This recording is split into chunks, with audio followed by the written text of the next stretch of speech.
नमस्ते सभी को, मैं हूँ सृष्टि और आज मैं भगवद गीता चैप्टर 6 ध्यान योग के श्लोक 4 को कवर करने वाली हूँ। रोज की तरह हम संस्कृत में श्लोक को पढ़ेंगे, उसके इंग्लिश ट्रांसलेशन को देखेंगे और मीनिंग को समझेंगे। तो चलिए शुरू करते हैं। यदा हि नेन्द्रियार्थेषु न कर्मस्व अनुसज्जते सर्वसंकल्पा संन्यासी योगरूधास तदोच्यते। A person is said to be elevated in yoga when, having renounced all material desires, he neither acts for sense gratification nor engages in fruitive activities.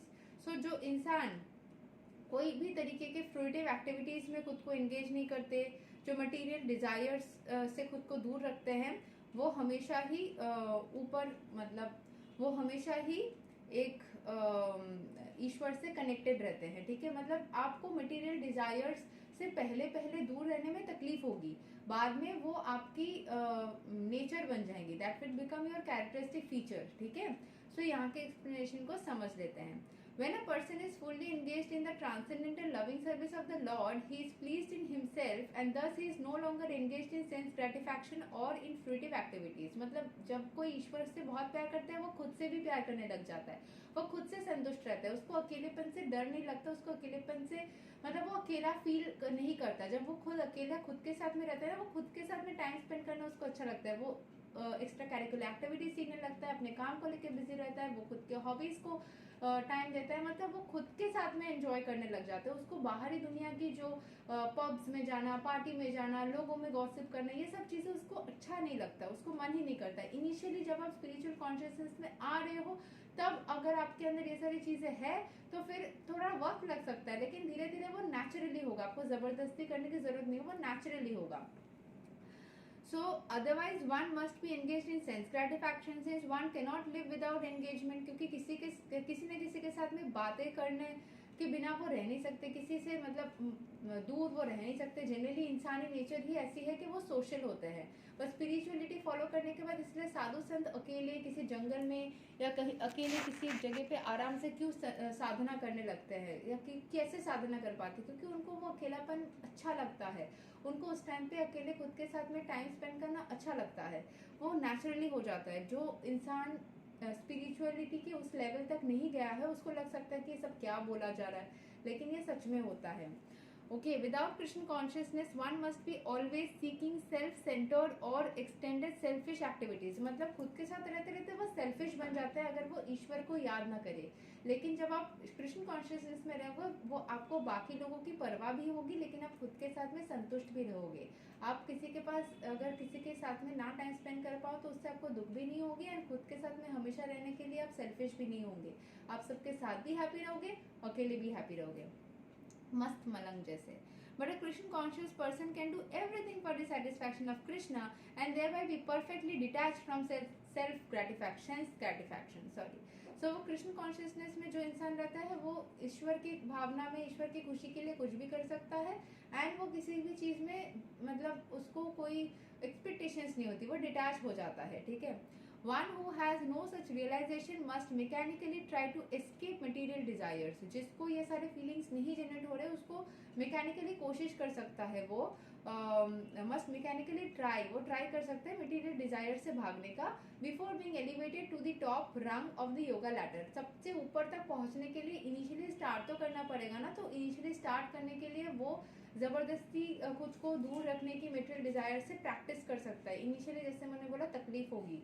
जब मैं 10th स्टैंडर्ड में थी, अपना छोटा सा एक्सपीरियंस में बताऊंगी ताकि आप लोग को समझ में आए, क्योंकि स्पिरिचुअलिटी शायद इंसान को चूज कर लेती है, तो वो अपने आप उसको स्पिरिचुअल पाथ में चलवाती है। सो मैं जब 10th स्टैंडर्ड में थी, तब से पहले तक मैं हमेशा मतलब एक तरीके का खाना खाती थी, नॉन वेज। रोज मछली हमारे घर में बनता था, एंड मछली रोज एक पीस खाती थी, 7th स्टैंडर्ड तक तो रोज ही खाती थी। 8th स्टैंडर्ड में आने के बाद मैं महादेव की भक्त हमेशा ही थी और हमारे घर में पूजा भी होता था। बट बंगाली ब्राह्मण्स या बंगाली फैमिलीज में nonveg is a common thing, तो उसमें कोई अलग से नॉन बंगाली जैसे छोड़ देते हैं, लेकिन हम ब्राह्मण्स भी यहाँ पे जो पुजारी ब्राह्मण है वो भी खाते हैं नॉनवेज, ठीक है, नॉर्मल है यहाँ। सो व्हाट हैपेंड कि जब मैं 7th स्टैंडर्ड में थी तब हनुमान जी का पूजा स्टार्ट हुआ। उसके पहले मेरी मम्मी शनिवार को मनवाती थी, शनिवार के दिन वेज हमेशा ही खिलाती थी। सो ट्यूसडे करके स्टार्ट हुआ जब मैं 8th स्टैंडर्ड में 7th से 8th स्टैंडर्ड में जा रही थी हनुमान जी के लिए।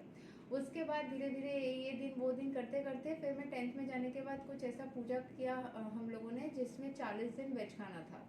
तो उसमें वेज खाने के बाद मेरी मतलब एक नेचर बन गई वेज खाने के प्रति, मेरे को इच्छा ज़्यादा होने लगी और धीरे धीरे नॉनवेज खाना बंद ही हो गया ऑलमोस्ट, ठीक है। सो उसके बाद भी प्रोटीन ज़रूरत होने से कभी कभी होता था घर में नॉनवेज, बट वो बहुत कम, मतलब महीने में शायद एक बार या ऐसा कुछ।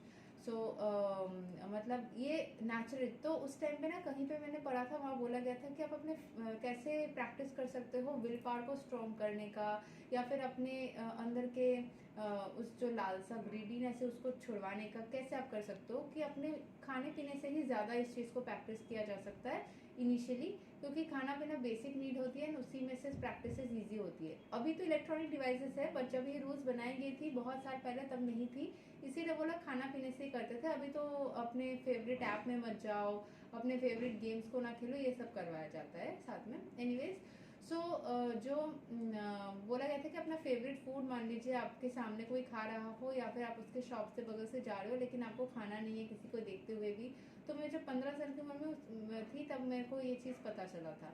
तो वैसे भी मेरे अंदर कोई फेवरेट फूड बोल के कुछ है नहीं, सब कुछ मुझे अच्छा लगता है, टेस्टी एंड हेल्दी होनी चाहिए। सो उस टाइम मुझे पता चला कि ऐसे टाइप के बहुत सारे तरीके होते हैं जिस तरीके से हम खुद को दूर रख सकते हैं। सो जैसे यहाँ बोला गया ना कि मैकेनिकली हमें ट्राई करना चाहिए कि मटेरियल डिजायर से दूर रहे, फिर धीरे धीरे इच्छाएं ही बंद हो जाएंगी। So this is one of the ways कि आपके फेवरेट फूड को ना खाना, या फिर मान लीजिए आपको 5 दिन के लिए फेसबुक नहीं करना है। फिर ऐसे मैंने ट्राई किया ना, मुझे पहले मेरे को फेसबुक का एडिक्शन हो गया था, फिर मैं बाद में ऐसा करते करते अभी मैं फेसबुक में जाती हूँ तो सिर्फ अपने एकेडमी का ऐड देने के लिए और कुछ ऐसे ऐड देखने के लिए, या तो मेरे को फेसबुक में कोई इंटरेस्ट ही नहीं है अभी। सो यही हो जाता है, धीरे धीरे आप मतलब कोशिश करते करते फिर इच्छा ही बंद हो जाती है। मैं अपने से एग्जांपल दे रही हूँ क्योंकि मुझे बाकियों का नहीं पता है। बाकी भी बहुत सारे ऐसे लोग हैं जो अपने विल पावर के थ्रू बहुत कुछ कर लेते हैं, and I would appreciate them. And आप में से जो लोग वीडियो देख रहे हैं, बहुत सारे लोग बहुत कुछ लाइफ में अचीव कर चुके हैं ऑलरेडी, शायद आप लोग को याद होगा या फिर नहीं याद है, खुद ही भूल चुके, खुद को ही शायद नहीं पता कि आप लोग कितने कुछ कर सकते हैं या कर चुके हैं। सो उन चीज़ों को याद करिए और अपने भक्ति पथ को और स्ट्रॉन्ग बनाते जाइए। यहीं तक था श्लोक number 4 of Bhagavad Gita chapter 6 Dhyana yoga. अगले वीडियो में श्लोक 5 को कवर करेंगे। तब तक के लिए हरे कृष्णा, राधे राधे, जय श्री राम।